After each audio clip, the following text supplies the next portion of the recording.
Y'all ready to be history? All right, hey, there we go. We're out of here. All right, there you go. That's it. Sway, Yes. so before we get started, will you please sign this for me? Oh, shit. Damn. Wow.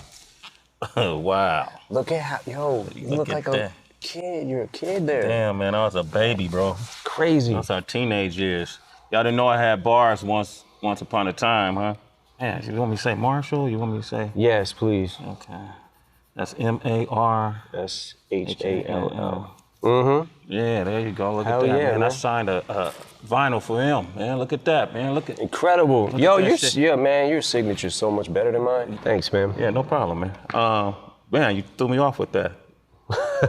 Fucked up your whole shit. Not really. Just impressed that you dug that deep in the crates, man. I didn't know you. I'm always digging in the crates. That's good to know, man. That's good to know. If you want to use any lyrics from any of those songs on that vinyl, bro. Well, I was gonna ask you when the cameras are off.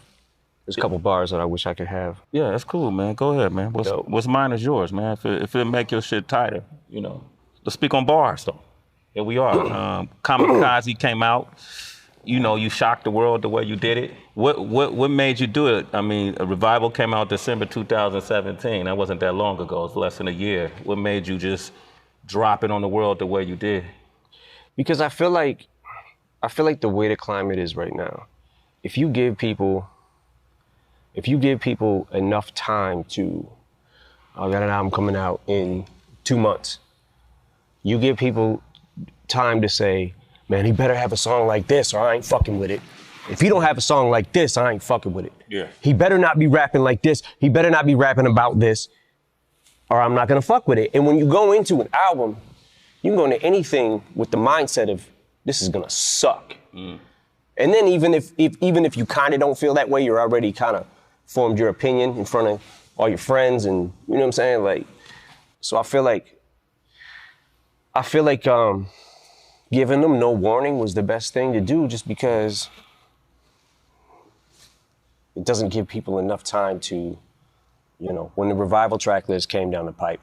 Yeah, I remember that. It was like, overwhelmingly, this shit is gonna be trash. Yeah. And that was before nobody really wanted to be wrong about it. Yeah. They had already formed, I'm not saying everybody, but a lot of people had already, formed their opinions. So. Yeah, that was interesting. Like Revival really ran through the ringer, so to speak, before it even got off the ground. But, you know, this is that day and age. You know, it's different now, right? Yeah. You know, how have you adjusted to that? Like before, which is what I find interesting about you, before you spent your whole career being critiqued and criticized by organizations like LGBTQ community or college campuses or police departments, you know, but hip hop always stood by you. So that was, that's where you found your refuge. But now it came from inside of hip hop. You know, how did that affect you? Me sitting back and seeing things that I saw, it was kind of like, I felt a bunch of different ways. I felt like, okay, maybe because it doesn't sound like everything else and what most people are doing, maybe that was what tainted their ear. Because I remember a time in hip hop where you had to be so different from the next person or you were trash. There's a shift somewhere that happened that if it doesn't sound like everything else, then it's trash automatically. Yeah. And I just sat back like, okay, all right, I can take that. It's not like I can't take constructive criticism, but I feel like it kind of went beyond constructive criticism.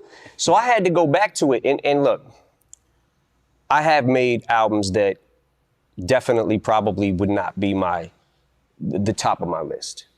Encore. Okay. Relapse, which I believe Encore is a better album than Relapse. Relapse is something that I looked at in a couple of years, went back to and cringed at. I was like, oh, Jesus Christ, I didn't even realize I was doing that many accents. I just started, for whatever reason, I just got into it and was just like, started on this weird serial killer vibe kind of thing. Yeah.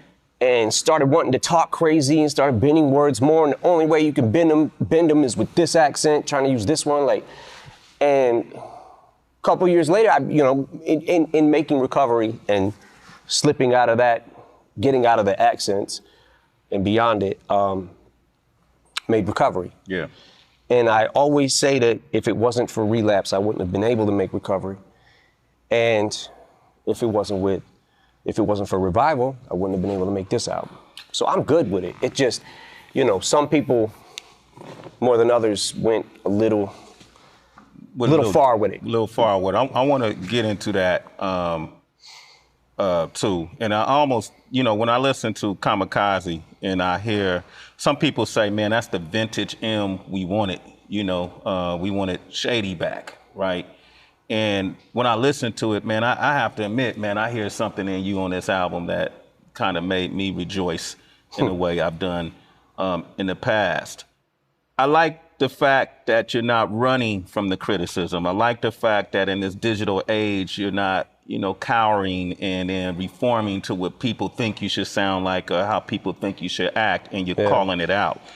And I actually like some of these review shows that you see on YouTube, and they take people's music and they have fun with it. I look at these kids, and I see us when we were young. I see myself when I was younger before YouTube, and we'll go through a G-Rap album and, oh, this was dope, that was dope. A Far Side album, this was dope.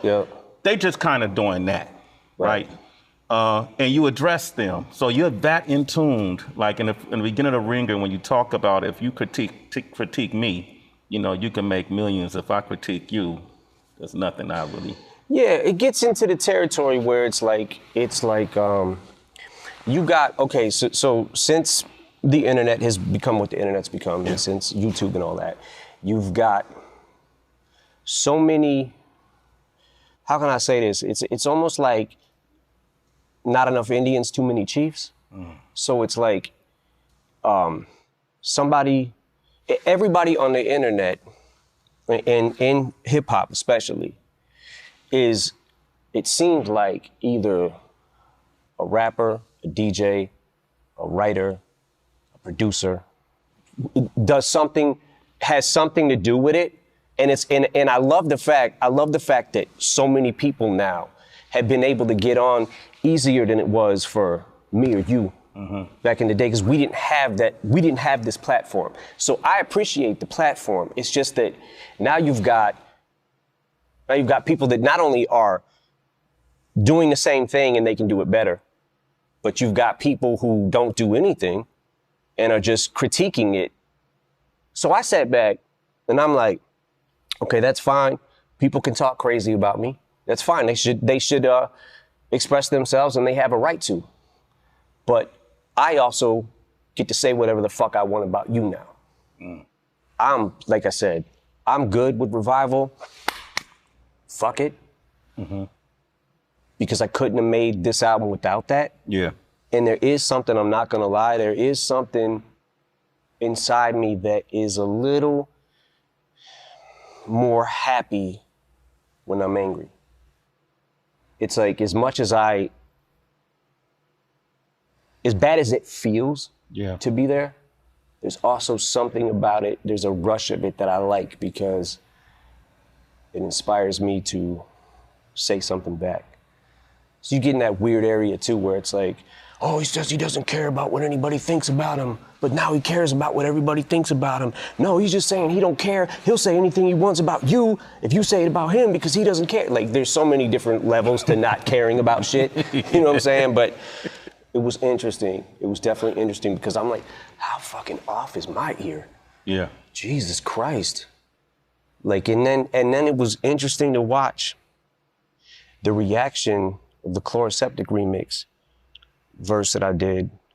Yeah, with 2 Chainz, and you put that out in January, and you touched on, you guys formed your opinion just from a track. And that's where I was at. Yeah. At that point in time, that's definitely where I was at. But I watched people going, oh, why wasn't this on Revival? Honestly, what if I said it was on Revival? You won't know, because you didn't listen probably. Yeah. But I kind of felt like, okay, I guess this is what people might want. Because I'm always stuck in that, what the fuck do people want? Like you were saying, that the old M is back and he's too old to be the old M. He can't do, like, no matter what, when I zigged, I should have zagged. No matter what, you got half and half every fucking single time. You kind of say that. You allude to it in one of the songs where you said that you set the bar so high that, you know, at this point, you know, everything's considered a failure. Like you're almost competing with yourself. Yeah. And you touch on it a lot in every song. Well, not every song, but majority of songs you touch on it, I appreciate. But I have to, like, the Joe Budden thing is really interesting because that, along with MGK, of course, is making a lot of noise out there. Mm-hmm. And it throws a lot of folks off. When Joe first started commenting, it was mixed reactions. Some people said it was disloyal. Some people said, man, he's entitled to his opinion. Mm-hmm. I would assume that obviously it got under your skin, considering the relationship you've had with him with Slaughterhouse. Yeah. How do you describe your relationship with Joe Budden? You went in on MGK. You guys had a discrepancy. You know, you go down the fucking wormhole of YouTube and whatever, right? So I see Machine Gun Kelly talks about Eminem's daughter, whatever, right? So what the fuck? Click on it. Like, yo, why is he? Then he starts doing a press run, basically, about Haley. I'm like, what the fuck? Yo, my man better chill, right? So that's not why I dissed him. The reason I dissed him is actually a lot more petty than that. Now I'm in this fucking weird thing because I'm like, I gotta answer this motherfucker.